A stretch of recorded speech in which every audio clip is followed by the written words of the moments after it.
Yo, Reggie Cross tapping in from Chi-Town to the Big Easy, and trust me, nothing down in New Orleans is about to simmer. This July heat, that's just land yap. The real boil is what's bubbling inside Dustin the Diamond Poirier's chest as he laces up for one last dance. Hometown lights blinding, BMF belt dangling, Max Holloway grinning like a hitman on holiday. We're cracking open that pressure gauge and asking, does a hometown hero story end in fireworks or a funeral march? Strap in, fam, because this ain't your run-of-the-mill fight preview. New Orleans, July 19th, 2025. UFC 318 hits the Smoothie King Center. First pay-per-view in the Bayou since the WEC days when Swamp Thing still had hair on his head. The UFC picked up its whole traveling circus, parked it 80 miles from Lafayette, and slapped Poirier versus Holloway III on top, because sometimes the fight gods and the marketing department hold hands. UFC Why Here, Why Now. 2 words: emotional liquidity. When you mix Louisiana pride with a fighter announcing retirement on Pat McAfee's show, you don't just sell tickets, you sell memories. And Dana White, he'll bottle those memories and upcharge you for octagon side seats. Let's talk dollars before we trade punches. Smoothie King seats 17,000 plus, and floor seat resale is already brushing Saints playoff numbers. Local sponsors, Zatarain's, Rouse's, anyone who's ever deep fried a crawfish are tripping over themselves to slap a gumbo-stained logo on Poirier's shorts.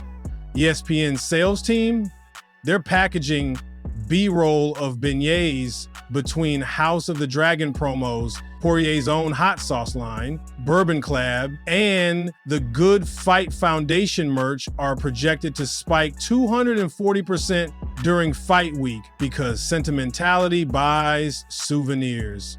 Even crypto bros are minting farewell diamond NFTs so fast the blockchain needs a cold towel. Pressure isn't just on Poirier's chin, it's on every vendor banking on a fairy tale ending. Michael Bisping, one-eye philosopher of the fight game, said Dustin's about to feel a spotlight heavier than Khabib on your back. You perform, you're like the local hero. It brings a lot of pressure. I'm telling you right now, I have been there many times. And he's not wrong. Think back, Aldo and Rio fell to a counter left. GSP in Montreal squeaked by Hendricks in a blood pressure nightmare. Hometown hugs are warm until they suffocate. Now layer in retirement finality. Poirier's fought killers for 17 years. Khabib, Oliveira, Gaethje, Makhachev.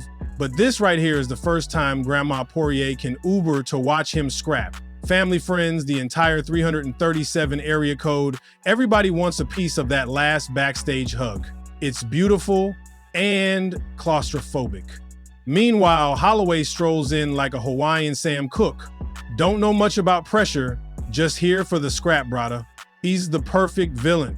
Friendly, lethal, already knocked out cold by Topuria in April, so he's got that extra chip on a maybe cracked chin.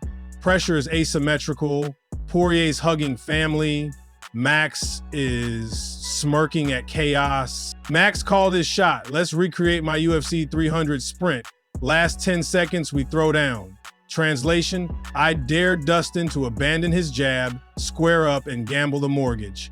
Holloway's volume is legendary. He lands combos like he's cashing checks at an ATM. But here's the catch.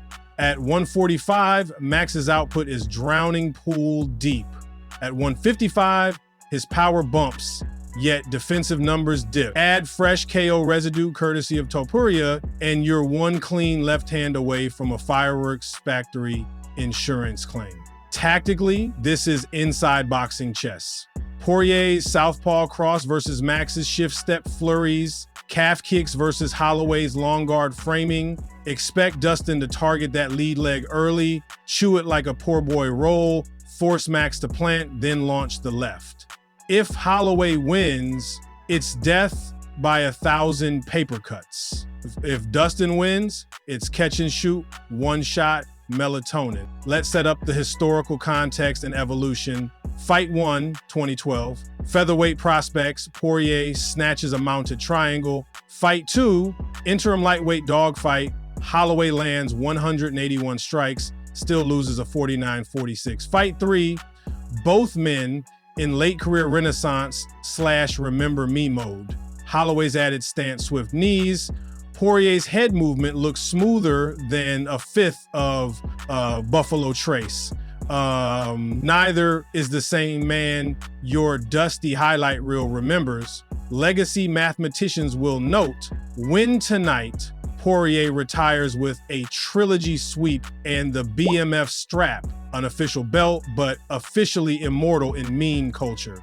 Lose, and Max rewrites the story wearing Poirier's hometown beads like Thanos stones. Hall of Fame calls aren't made on GoFundMe stacks, they're carved in moments. Poirier owns 2 McGregor finishes. Oh my God! Dustin Poirier!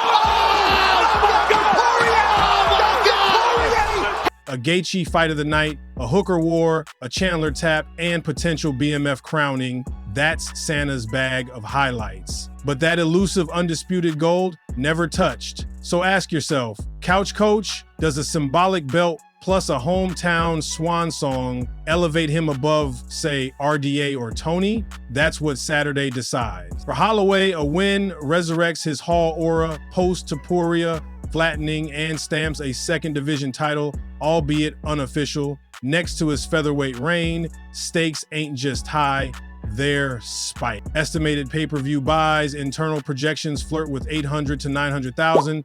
Juiced by Louisiana pride and a one last time. Tagline, ESPN can run till Crawfish season ends. Disney Plus simulcast adds new eyeballs.